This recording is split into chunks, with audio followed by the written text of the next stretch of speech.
Hello বন্ধুরা, আপনারা সবাই ভালো আছেন? আমার তো শরীরটা ভালো একদমই নেই। এমনি অন্য দিক দিয়ে ভালো আছে। যেহেতু ওয়েদার এত বাজে চলছে, বাইরে এত গরম, আবার এসি চালাই, তখন ঠান্ডা হয়ে যায়। এই গরম ঠান্ডার মধ্যে মিক্সড আপ হয়ে আমার তো প্রচণ্ড ঠান্ডা লেগেছে। আপনারা কে কেমন আছেন আমাকে একটু জানাবেন। আর যেহেতু এখন ভিডিও অনেকটাই কম দেই, তাই আমার সাথে অনেকেই ডিসকানেক্ট হয়ে গেছে। সে যাকে দিচ্ছি, পারলে অবশ্যই দেখবেন, ভালো লাগবে আশা করি।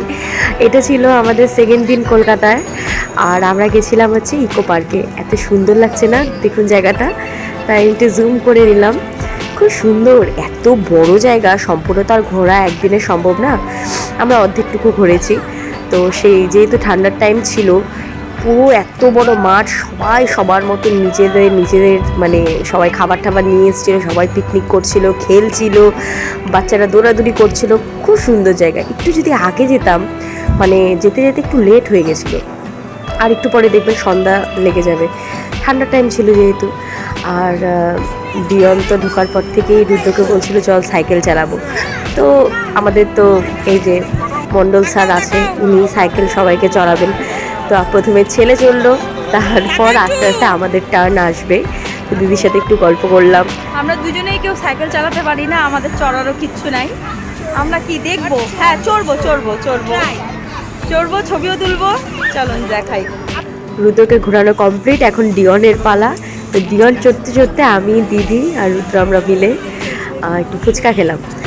আর এদিকে প্রীতি আসার কথা, প্রীতির সাথে আমি ফোনে বলছি তাড়াতাড়ি আয়, নয়তো লেট হয়ে যাবে, তোর সাথে টাইম স্পেন্ড করতে পারবো না। মুশকিল ব্যাপার। তুমি আমার বর হাফসায় গেল সাইকেল চালাতে চালাতে। এই যে আমার বর,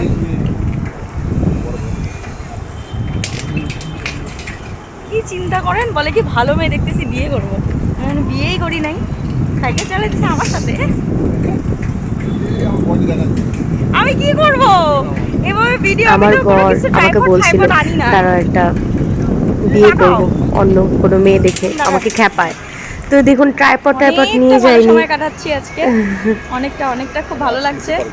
ইকো পার্কে এসেছি, নিকো পার্কে আগের বছর এসেছিলাম। দেখি সময় থাকলে যাব, যেহেতু পুরী যাব কালকেই, ট্রেন আছে, দেখা যাক কি হয়। চলুন দেখাচ্ছি। ভালো লাগলে অবশ্যই লাইক করবেন।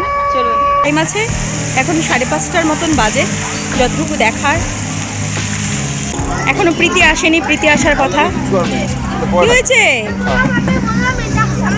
বাবু? চিকেন খেয়ে এখানে দুই ভাই মিলে একটু খেললো। দিদি বলছিল না খেলতে হবে না, আমি না খেলুক, খেলতে দে, কী আছে, জামা কাপড় তো একটু নষ্ট করবে, করুক।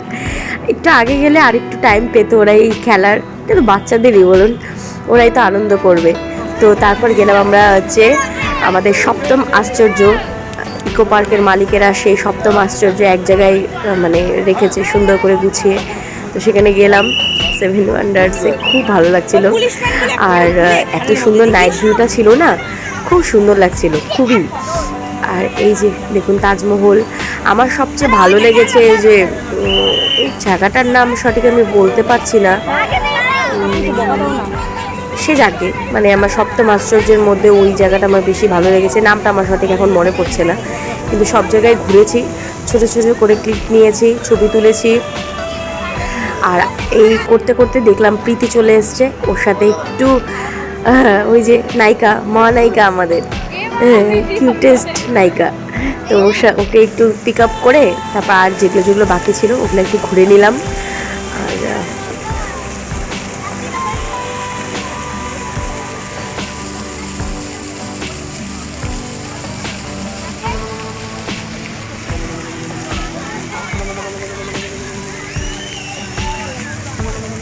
এগুলো তো ঘোরা মোটামুটি কমপ্লিট তখনই হয়ে গেল। তারপর আমরা এই 7টা নাগাদ মেবি বের হয়ে গেলাম ওখান থেকে। ওই পার্কের পাশে একটা খুব সুন্দর অনেক বড় জায়গা নিয়ে মিষ্টির দোকান ছিল। তো আমি আমার বর তো একটু পছন্দসই মিষ্টির দোকান দেখলে তো একটু মিষ্টি ট্রাই করি। তো আমরা ঢুকলাম সবাই মিলে, যে যার যার পছন্দ মতন একটু মিষ্টি ট্রাই করলো, সবাই খেলাম ঠেলাম।